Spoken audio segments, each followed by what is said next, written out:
ఇంతవరకు మనం ధ్యానం అంటే ఏమిటి, అది ఎలా చేయాలి అనే విషయాల గురించి విపులంగా తెలుసుకున్నాం. ధ్యానం వల్ల లాభాల గురించి అడిగారు మీరు.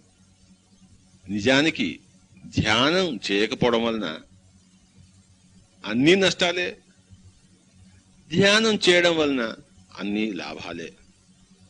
మన శరీరం ఆరోగ్యంగా ఉండడానికి, శక్తివంతంగా ఉండడానికి, అంటే చురుకుగా ఉండడానికి, అలాగే మనకి మన ప్రశాంతత కోసం, బుద్ధి సూక్ష్మత కోసం మనం ధ్యానం చేయాలి.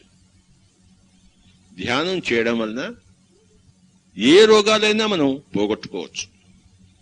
క్యాన్సర్ వరకు ఏ డాక్టర్ దగ్గరికి పోవక్కర్లేదు, ఏ మందులు తినకూడదు. మనకొచ్చే వ్యాధులన్నీ మనం పూర్వ జన్మల్లో కానీ ఈ జన్మలో ఇంతకుముందు కానీ చేసుకున్న బ్యాడ్ కర్మ, అంటే దుష్కర్మల వల్ల కలిగిన ఫలితాలే కదా. కనుక ఈ ఫలితాలు అనుభవ పూర్వకంగాను, అవి ఎందుకు వచ్చాయో మనం తెలుసుకుంటే వచ్చే జ్ఞానం వలన పోతాయే గాని మందుల వల్ల ఆ ఫలితాలు, ఆ రోగాలు పోవు. ఎందుకంటే ఆ మందులు లేకపోవడం వలన, భౌతికంగా ఏదో ఒక పదార్థం ఎలిమెంట్ లేకపోవడం వలన కలిగే రోగాలు కావివి. బ్యాడ్ కర్మ చేసిన పాప ఫలితం. కనుక పాప ఫలితం పుణ్యాల ద్వారాను, లేకపోతే జ్ఞానం, ఆత్మజ్ఞానం సంతరించుకోవడం వలన పోతుందే గాని అది ఇతరత్ర సాధ్యం కాదు. కనుక మనకుండే అనారోగ్యాలన్నీ కూడాను వెంటనే పోవాలి అంటే ధ్యానం మనం చేయాలి. ఇందాక మనం చెప్పుకున్నాం కదా, ధ్యానంలో ఎంతో విశ్వశక్తి, కాస్మిక్ ఎనర్జీ మనలో ప్రవహించి నాడీ శోధనం జరుగుతుంది. అప్పుడు ఆ రోగాలన్నీ మాయమవుతాయి. కనుక శారీరక స్వస్థత కోసం ధ్యానం చేయాలి. అలాగే మనకి జీవితంలో ఎన్నో ప్రాబ్లమ్స్, ఎన్నో సమస్యలు, అనేక మంది అనేక విధాలు చెప్తుంటారు, చేస్తుంటారు. వాళ్ళ మధ్యలో మనం ఉంటాం. మనం ఏం చేయాలో తెలియదు, మనం ఏం చెప్పాలో తెలియదు, మనం ఇతరులతో ఎలా వ్యవహరించాలో తెలియదు. కనుక ఇవన్నీ కూడాను మానసిక ఒత్తిడి మనకి కలుగజేస్తాయి. వ్యాపారాల్లో లాభ నష్టాలు, పరీక్షలు, చదువులు, సంసారంలో భేదాభిప్రాయాలు, ఇలాగా మానసిక ఒత్తిడి క్షణక్షణం మనకి ఈ సంసారంలో, ఈ జన్మ క్రమంలో మనకి ఎదురవుతూ ఉంటుంది. వీటన్నిటి నుంచి మనం తప్పించుకుని ఎలాంటి సమస్యల్లో మధ్యలో ఉన్నా కూడాను ప్రశాంతమైన మనస్సుతో మనం ఉండాలి అంటే దానికి ధ్యానం ఒకటే మార్గం. కలిమిలేముల్లోనూ, హాని లాభాల్లోనూ, జయాపజయాల్లోనూ, మానాల్లోనూ, జరామరణాల్లోనూ మనం స్థిత ప్రజ్ఞతగా కలిగి ఉండాలంటే ఆ స్థిత ప్రజ్ఞత అనేది కేవలం ధ్యానం, యోగం వల్ల కలిగే దశే గాని అది ఇతరత్ర అసాధ్యం. కనుక శారీరక స్వస్థత తర్వాత మనకి అద్భుతమైన లాభం ధ్యానం వల్ల కలిగేది మానసిక స్వస్థత, మానసిక ప్రశాంతత.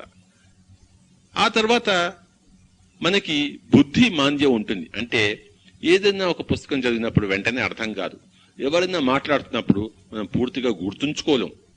క్లాసుల్లో, కాలేజీలో పాఠాలు చెప్పినప్పుడు అది ఎన్నోసార్లు మనం మళ్ళీ అడిగితే గానీ మనకు గుర్తుండదు, కానీ అర్థం కాదు. కానీ ఒకటేసారి అర్థం చేసుకోవాలంటే, అంటే ఏకసంతాగ్రాహి కావాలంటే అది కేవలం ధ్యాన యోగులకే సంభవం. కనుక బుద్ధి మాంద్యం పోయి ఇంటలెక్చువల్ షార్ప్నెస్, అంటే బుద్ధి సూక్ష్మత రావాలి అంటే మళ్ళీ ధ్యానమే శరణ్యం. అలాగే మనలో ఎన్నో చెడు అలవాట్లు ఉంటాయి, వీక్ పాయింట్స్. ఇవన్నీ పోవాలంటే ధ్యానమే శరణ్యం. మన జీవితంలో చెడు అలవాట్లన్నీ పోయి మంచి అలవాట్లు అలవడతాయి ధ్యానం వల్ల. అలాగే చెడు సహవాసం దూరం అవుతుంది, సజ్జన సాంగత్యం లభిస్తుంది. అంతవరకు మనం చెడు సహవాసం మీద ఎంతో మోజు చూపించిన వాళ్ళం ఇప్పుడు సజ్జన సాంగత్యం మీద మోజు చూపించడం మొదలవుతుంది. ఎప్పుడైతే చెడు సహవాసం దూరం అవుతుందో మన ఆర్థిక స్వస్థత కూడా మనకి లభిస్తుంది. చెడు సహవాసం వలన మనం ఆర్థికంగా గొల్ల అవుతాం, అది అందరికీ తెలుసు ఆ విషయం. ఎప్పుడైతే చెడు సహవాసులు పోయి సజ్జన సాంగత్యం మనకి లభిస్తుందో మనకి ఆర్థికంగా మనం పునరుద్ధరించబడతాం, అంటే ఆర్థిక స్వస్థత మనకి లభిస్తుంది. ఇది చాలా ముఖ్యమైన విషయం కదా. చాలా మంది బాధపడేది ఆర్థిక స్వస్థత లేకపోవడం వల్లనే. అదెందుకు వచ్చింది? సరైన మిత్రులతో మనం జీవించటం లేదు, జీవితం అంటే సరైన అవగాహన లేదు. మనసులో ఎప్పుడు అలజడి, శారీరకంగా ఎప్పుడు మనకి అలజడి కనుక డాక్టర్లు వెంబడి తిరగడం, మందులకి డబ్బులు ఖర్చు పెట్టడం, చెడు సహవాసాలు, చెడు అలవాట్లు, వీటన్నిటి వల్ల మనం ఆర్థికంగా గొల్ల అయిపోయి ఉన్నాం. ధ్యానం వల్ల ఇవన్నీ సముద్ధరించబడినప్పుడు ఇంకా ఆర్థిక సమస్యలు కూడా మాయమైపోతాయి. కనుక శారీరక స్వస్థతతో పాటు మానసిక ప్రశాంతత, తర్వాత బుద్ధి సూక్ష్మత, తర్వాత ఆర్థిక స్వస్థత మనకి లభిస్తుంది. ఈ విషయం అందరూ బాగా గుర్తుంచుకోవాలి, మననం చేయాలి. చివరిగా ఆధ్యాత్మిక స్వస్థత వస్తుంది. అంటే ఆధ్యాత్మికంగా మనం ఎవరం, ఎందుకోసం పుట్టాం, ఏ లోకాల నుంచి వచ్చాం, ఏ ప్రయోజనం కోసం జన్మ తీసుకున్నాం, ఆ ప్రయోజనం ఏ విధంగా సఫలీకృతం చేసుకోవాలి, చనిపోయిన తర్వాత జీవితం ఎలా ఉంటుంది, దైవం అంటే ఏమిటి, ప్రకృతి అంటే ఏమిటి, ఇవన్నీ నియమానుసారం ఎలా నడుస్తున్నాయి, నడిపించే విధాత ఎవరు, మనం ఎవరం, ఆ విధాతకి మనకి ఉన్న సంబంధం ఏమిటి, మనమే మన జీవితానికి బాధ్యులమా, లేదా ఆ విధాత ఎవరైనా మన జీవితానికి బాధ్యులా, మనం ఏమైనా విధి విలాసానికి ఆటబొమ్మలమా? ఇలాంటి మూల జీవిత సంబంధమైన ప్రశ్నలన్నిటికీ మనకి సమాధానాలు లభిస్తాయి ధ్యానంలో.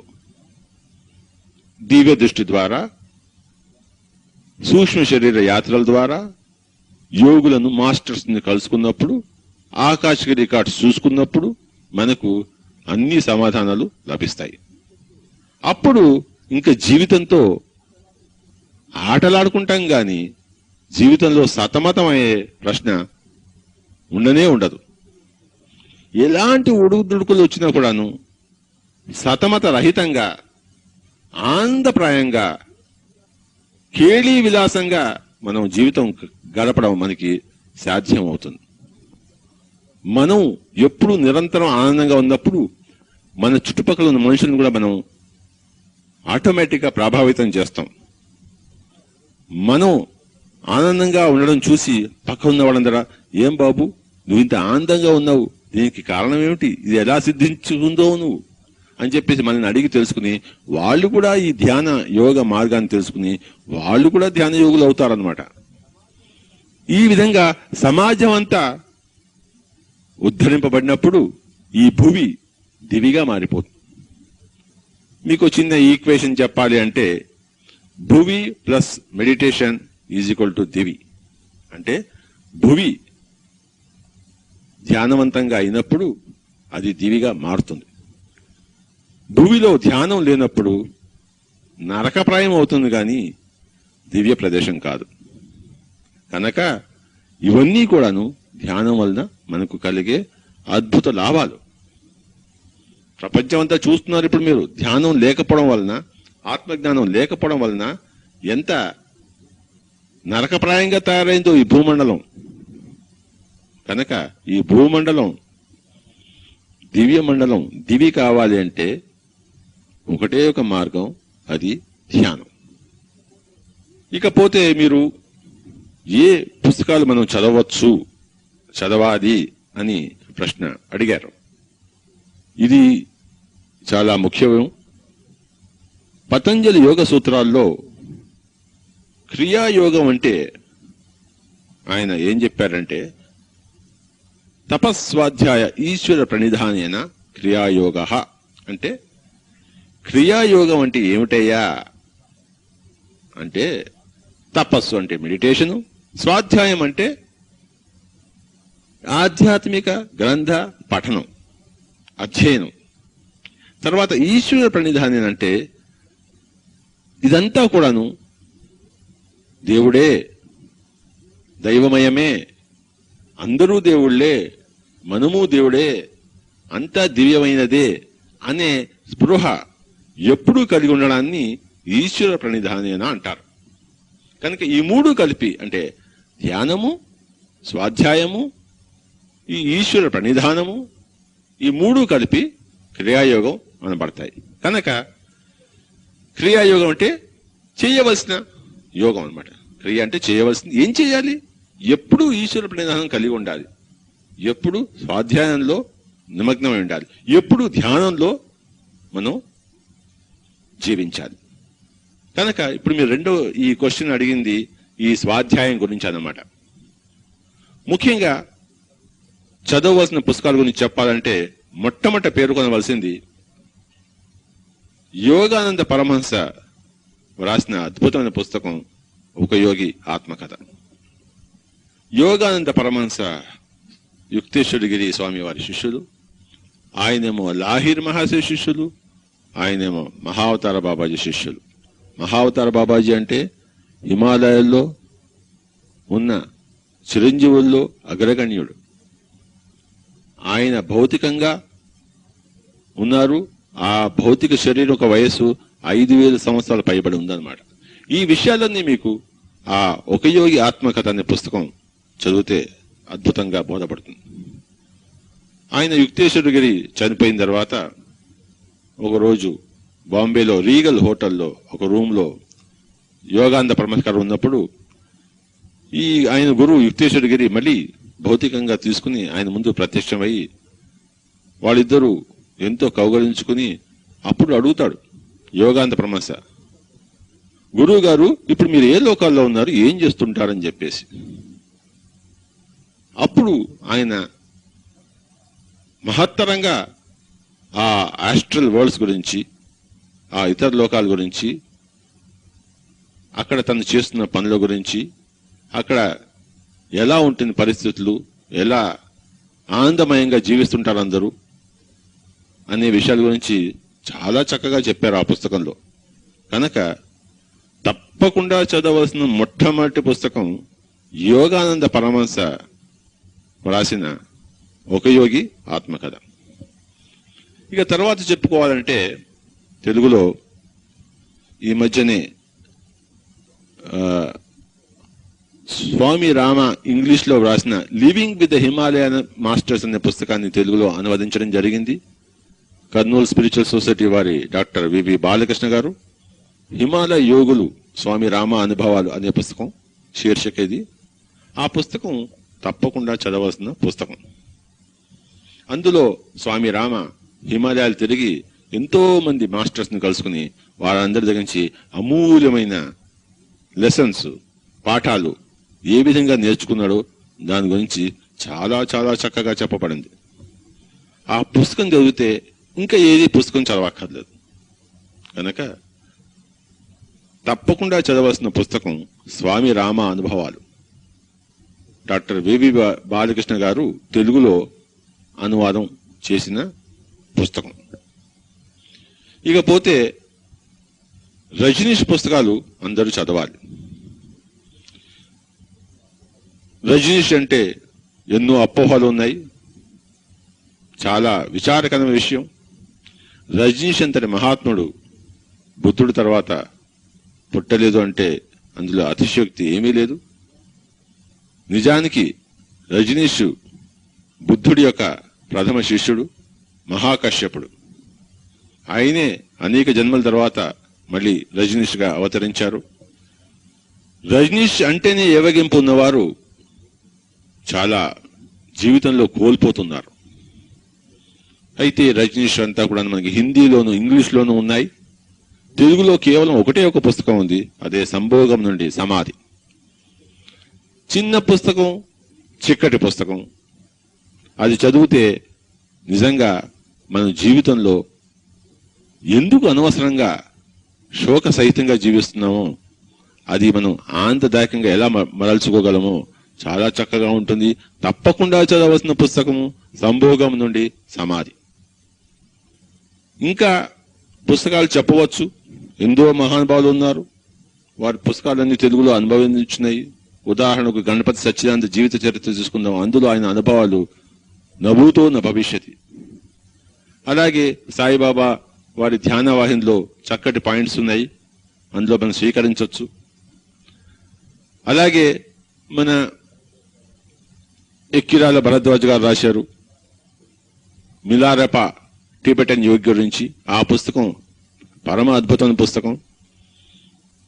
ఆ పుస్తకం చదివితే ఒక యోగి ఎంత కష్టపడతాడు, యోగి పొందే అనుభవం ఏమిటి, యోగి పొందే జ్ఞానం ఏమిటి అని చెప్పేసి చాలా చక్కగా ఉంది ఆ పుస్తకం. అది తప్పకుండా చదివితే రాది. అలాగే వేదవ్యాస్ గారు రాసిన సాధన రహస్యాలు, అందులో ఈ సూక్ష్మ శరీర యాత్రల గురించి ఆయన చక్కగా చెప్పారు. ఆయన రాసిన కలియుగాంతం పుస్తకాలు అందరూ చదవలసిన పుస్తకాలు. ఆయన ఎంతో అఖండంగా రీసెర్చ్ చేసి అన్ని పాయింట్స్ సేకరించి మనకి అద్భుతమైన ప్రసాదం ఇచ్చారు. కనుక ఇలా మనకి ఎన్నో పుస్తకాలు ఉన్నాయి. అయితే ఈ పేరుకున్న పుస్తకాలు మటుకు తప్పకుండా ప్రతి వాళ్ళు చదవాలి. అలాగే గుంటకల్ స్పిరిచువల్ సొసైటీ వారు ప్రచురించిన ధ్యానంలో నా అంతర్యాత్రలని పుస్తకం ఉంది. ఇంటర్మీడియట్ చదువుతున్న ఒక అబ్బాయి, కృష్ణ అనే అబ్బాయి, ధ్యానంలో ఆస్ట్రల్ ట్రావెల్స్ చేసి తన మాస్టర్ అయిన భీమా ద్వారా అనేక లోకాలు తిరిగి ఎంతో జ్ఞానం సంపాదించుకుని ఆ అనుభవాలన్నీ ఆ చక్కటి పుస్తకంలో ఉన్నాయి. ఆ పుస్తకం కూడా అందరూ తప్పకుండా చదివి తీరాలి. ధ్యానంలో నా అంతర్యాత్రలు, గుంటకల్ స్పిరిచువల్ సొసైటీ వారు ప్రచురించిన చక్కటి పుస్తకం అది. ఇంగ్లీష్ లో చాలా పుస్తకాలు ఉన్నాయి. మహాయోగి టిబెటన్ యోగి లోప్సాంగ్ రంపా రాసిన పుస్తకాలు ఉన్నాయి. మరి ఇతరులు మహామహులు Jane Roberts, Richard Bach, Carlos Castaneda, Alan watts,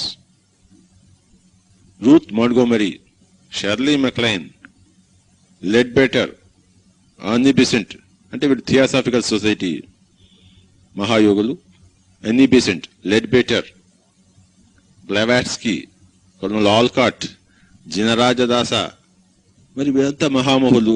నిజానికి ఆ థియోసాఫికల్ సొసైటీ వారు చేసిన అద్భుతమైన సేవ ఇంత అంతా కాదు. ఆధ్యాత్మిక రంగానికి సత్యాన్నంతా వారు పరిశోధించి రంగారించి పుస్తకాలు రాశారు. తెలుగులో చాలా కొద్దిగా అవైలబుల్. ఇంగ్లీష్లో అద్భుతమైన గనులు ఉన్నాయి. ఈ ఆధ్యాత్మిక విద్య, స్పిరిచువల్ సైన్స్ యొక్క అన్ని కోణాలు సమగ్రంగా పరిశోధింపబడి మనకి ఇంగ్లీష్లో దొరుకుతున్నాయి. ఇంగ్లీష్లో మరి ప్రావీణ్యం లేని వారు తప్పకుండా ఇంగ్లీష్లో ప్రావీణ్యం సంపాదించుకుంటే దానికి మించిన మంచి లేదు వాళ్ళకి. ఇంగ్లీష్ నేర్చుకోవడం చాలా తేలిక కనుక ఇంగ్లీష్ నేర్చుకుని తప్పకుండా ఈ పుస్తకాలన్నీ చదవాలని నేను కోరుకుంటున్నాను. తెలుగులో ఉన్న పుస్తకాల గురించి మీకు కొన్ని చెప్పాను. ఇది మనం చదవవలసిన పుస్తకాల గురించి వివరణ. ఇకపోతే మీరు ఈ పిరమిడ్ శక్తి గురించి మరొక ప్రశ్న వేశారు. తప్పకుండా నేను దాన్ని విశదీకరిస్తాను. కర్నూలులో బుద్ధా పిరమిడ్ ధ్యాన కేంద్రం అని చెప్పేసి అది స్థాపించబడింది 1990లో. ఎందుకు ఆ ధ్యాన కేంద్రం పిరమిడ్ ఆకారంలో కట్టబడింది అంటే దానికి కారణం పిరమిడ్ యొక్క శక్తి. నిజానికి ఈజిప్ట్లో ఉన్న గ్రేట్ పిరమిడ్ కట్టడం కూడాను అది ఆధ్యాత్మిక ఉద్దేశంతోనే కట్టబడింది. అంతేగాని ఆనాటి ఫారోస్ అంటే రాజులు చనిపోయిన వదిలిపెట్టిన శరీరాన్ని కలకాలం నిలపడం కోసం అది కట్టిన కట్టడం కానే కాదు. గ్రేట్ పిరమిడ్ లో కింగ్స్ ఛాంబర్ అని ఉంటుంది. అది 1/3 హైట్ లో ఉంటుంది. ఆ కింగ్స్ ఛాంబర్ లో ఎవరైతే ధ్యానం చేస్తారో లేదా కేవలం పడుకుంటారో వాళ్ళ భౌతిక శరీరం నుంచి వెంటనే స్థూల శరీరం విడిపడుతుంది. అలా విడిపడడం కోసమే ఆ గొప్ప కట్టడం కట్టబడి జరిగింది. అలా ఎందుకు విడబడుతుందంటే అదే పిరమిడ్ శక్తి. రమణ మహర్షిని గుర్తించిన పాల్ బ్రంటన్ ఆయన రీసెర్చ్ ఇన్ సీక్రెట్ ఈజిప్ట్ అనే పుస్తకంలో తన అనుభవం గురించి చక్కగా రాశారు. ఆయన ఒక రోజు రాత్రి ఆ గ్రేట్ పిరమిడ్ లో వెళ్లి తాను ఒక్కడు ఆ గ్రేట్ పిరమిడ్ అంతా ఎక్కి ఆ కింగ్స్ ఛాంబర్ లో అక్కడ పడుకుంటాడు. పడుకున్న వెంటనే ఆయన శరీరం నుంచి బయటకు వచ్చేసి అక్కడ ఉండే యోగుల సంపర్కం ద్వారా ఎంతో జ్ఞానం సంపాదిస్తాడు. ఆ అనుభవాలన్నీ ఆ చక్కటి పుస్తకంలో మనకి ఉన్నాయి. అయితే ఇంగ్లీష్ పుస్తకం కనుక మరి తెలుగులో మనకి ఇంకా అనువాదం లేదు. పిరమిడ్ శక్తి ఆ యొక్క ఆకారంలోనే మనకి లభిస్తుంది. అంటే చతురస్రమైన పీఠభూమి మీద 51 డిగ్రీస్ యాంగిల్లో 4 వాల్స్ వంచబడితే ఒక పాయింట్ దగ్గర చేరితే ఆ విధమైన కట్టడాన్నే పిరమిడ్ అంటారు. ఆ విధమైన కట్టడంలో మనకి పిరమిడ్ శక్తి అనేది ఒక ప్రత్యేకమైనది ఉద్భవిస్తుంది. అన్ని చోట్ల విశ్వమయమైన విశ్వశక్తి ఉంది. అయితే ఈ విధమైన కట్టడాల్లో అది ఎక్కువగా కేంద్రీకృతం అయి మనకి అనేక విధాల లాభాలు కలిగిస్తుంది. ఈ మధ్యలో ప్రపంచం అంతటా కూడాను చిన్న చిన్న పిరమిడ్లు అదే నమూనాలో నిర్మించి అందులో అనేక ప్రయోగాలు చేశారు. ఆ ప్రయోగాల్లో తేలింది ఏంటంటే మనం ఏ వస్తువు పెట్టినా అది ఎక్కువ కాలం ఉంటుంది పిరమిడ్ యొక్క శక్తి వలన. నీరు పెట్టామనుకోండి చెడిపోదు, పాలు చెడిపోదు. అలాగే కూరగాయలు పెట్టామనుకోండి అవి చెడిపోవు. అలాగే మనకి దేహంలో ఏదైనా ప్రాబ్లం ఉందనుకోండి పిరమిడ్లో పోయి కూర్చుంటే అవన్నీ కూడా తీరిపోతాయి. హీలింగ్ అన్నమాట, స్వస్థత, దేహ స్వస్థత చేకూరుతుంది. మరి ధ్యానంలో అనుభవాలు చాలా త్వరగా వస్తాయి. సూక్ష్మ శరీరం చాలా త్వరగా విడిపడిపోతుంది. కర్నూలు బుద్ధ పిరమిడ్ ధ్యాన కేంద్రానికి ఎంతో మంది వస్తున్నారు. వచ్చి చాలా చక్కగా ధ్యానం చేసి వాళ్ళందరూ కూడాను ఈ పై చెప్పిన శక్తులన్నీ కూడాను రుచి చూశారు. కనుక ఇది ప్రపంచవ్యాప్తంగా పిరమిడ్ యుగం, పిరమిడ్ ఏజ్ మనం ఇప్పుడు ప్రవేశించామని చెప్పేసి మనం తెలుసుకోవాల్సిన విషయం. కనుక ధ్యాన కేంద్రాలు ఎప్పుడు కూడాను పిరమిడ్ ఆకారంలో ఉండాలని చెప్పేసి నా యొక్క జీవితం యొక్క ముఖ్య ఉద్దేశం. కనుక అదే విధంగా ఆ ఆశయంతోనే బుద్ధ పిరమిడ్ ధ్యాన కేంద్రం కట్టడం జరిగింది కర్నూలులో. అదే విధంగా ఇతర ప్రాంతాల్లో కూడాను పిరమిడ్ ధ్యాన కేంద్రాలు వెలుస్తున్నాయి. ధ్యాన కేంద్రం ఎప్పుడు పిరమిడ్ ఆకారంలోనే ఉంటే మనకి ధ్యానంలో మరింత విశిష్టత మనకి లభిస్తుంది. కనుక ఈ విధంగా ధ్యానం మనం చేస్తూ చక్కటి పుస్తకాలు చదువుతూ ఆత్మజ్ఞానం సంపాదించుకుంటూ అంతా దైవమయం అనే అద్భుత సత్యాన్ని తెలుసుకుని చావు అనేది ఎక్కడా లేదు, మన కర్మలకు మనమే కర్తలం గాని ఏది కూడాను విధి విలాసం కాదు.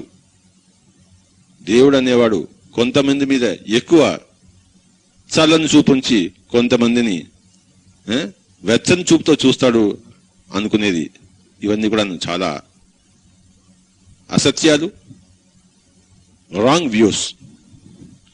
మనల్ని మనమే ఉద్ధరించుకోవాలి. దానికి చక్కటి మార్గం ఈ ఆనాపానసతి. అందరూ కూడాను ధ్యాన మార్గం అవలంబించి దాని లాభాలు పొంది మిగతా వాళ్ళ చేత ధ్యానం అవలంబ చేస్తారని నేను ఆశిస్తున్నాను. ముఖ్యంగా పిల్లలకు వెంటనే ఈ ధ్యానం అబ్బుతుంది. కనుక తల్లిదండ్రులందరూ కూడాను వారు చేయడమే కాకుండా ఇంటిల్లి పాది ప్రతిరోజు 1 గంట అందరూ చేరి సామూహికంగా ధ్యానం చేయాలి. సామూహికంగా ధ్యానం చేస్తే విడివిడిగా చేసిన ధ్యానం కన్నా ఎక్కువ మనకి ఫలితం ఇస్తుంది. ఎందుకంటే ఒకరి శక్తి ఇంకొకరికి ఉపయోగపడుతుంది కనుక. మీకు ఇంకా ఏమైనా అనుమానాలు ఉంటే ఈ ధ్యానం గురించి కానీ, ఆత్మజ్ఞానం గురించి కానీ, ఇంకా ఏ ఇతరమైన ఆధ్యాత్మిక విషయం గురించి కానీ కర్నూలు స్పిరిచువల్ సొసైటీ కర్నూలులో స్థాపించబడింది. అలాగే పిరమిడ్ ధ్యాన కేంద్రం అనంతపురంలో ఉంది. గుంటకల్ స్పిరిచువల్ సొసైటీ గుంటకల్లో, ఉరవకొండ స్పిరిచువల్ సొసైటీ ఉరవకొండలో, తిరుపతి స్పిరిచువల్ సొసైటీ తిరుపతిలో ఉంది.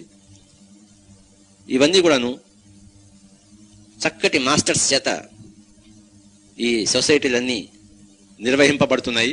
వారు ఎప్పుడు రోజుకి 24 గంటలు అవిరామంగా పరిశ్రమిస్తూ అందరికీ ఈ ధ్యాన జ్ఞాన బోధని కలుగజేస్తున్నారు. కనుక ఈ సెంటర్స్ని మనం కలుసుకుంటే అక్కడ అన్ని విషయాలు అందరికీ సవివరంగా చెప్పబడతాయి.